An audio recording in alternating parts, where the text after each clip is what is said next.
main feature of the Canadian POE is basically the main building, and the second is the canopy, or the other way around, however you want to take it.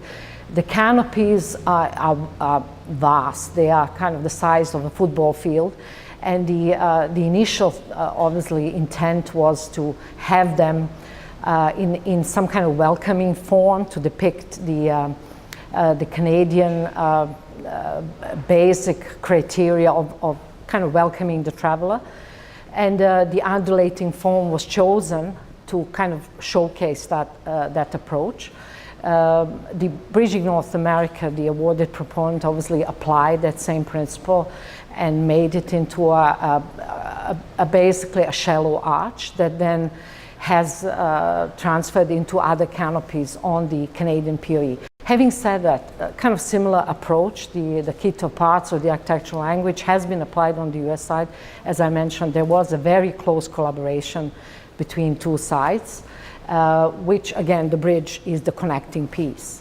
The building, the main building itself, again, speaks of those same criteria, the lightness, the transparency, so natural light plays a huge role. As well, we do have a accent material in form of a screening that goes through out south and west that basically provides natural shading for the areas that are exposed to lots of sun, but also you know, add an interesting component to the overall design with lots of color and apply the color scheme of the Carolinian forest. That was one of the themes that public has chosen from day one. The same principles are then also applied on the public art pieces. So we start basically from the bridge, where we have a big lighting feature lighting that will be designed by a specialist, reputed lighting designer that will be chosen between WDBA, the project core, and consultant team. And the main kind of intent of that is to have the bridge visible for miles during the night. The next piece is similarly important. It's placed on the medium between inbound and outbound lanes on the Canadian POE. And the most important part of that is that a member of Indigenous Peoples of Canada will be chosen as the artist, and the theme will be the First Nation theme. And the intent is to have an iconic piece full of color that will kind of add interest and the kind of welcoming